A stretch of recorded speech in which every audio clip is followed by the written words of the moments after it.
So you really have to do what you can to defeat envy.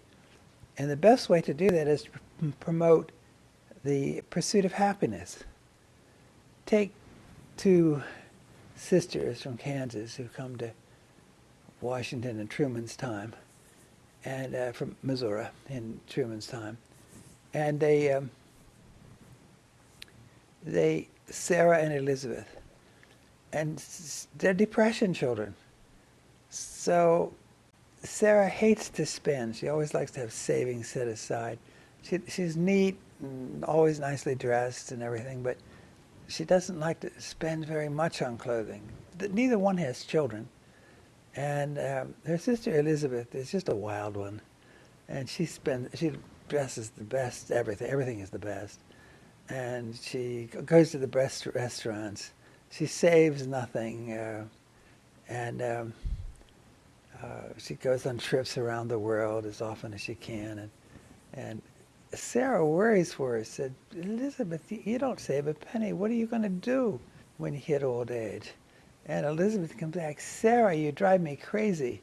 You're saving all this money, and you don't have anybody to leave it to. Why can't you live a little bit? You're missing all of life. So these two don't envy each other at all. In fact, they think the other one is crazy. But Elizabeth ends up with $2,300 in the bank, barely pays for her coffin, let alone the funeral. And Sarah ends up, through her little mutual funds, which she's plugged money in, with over $2 million. Now, give me a sociologist in the United States who wouldn't say, this is unfair, this is gross inequality. 2 million to 2,000. We got to do something about that. No, we did it beautifully. We allowed each person to pursue what is their dream to pursue, with unequal outcomes.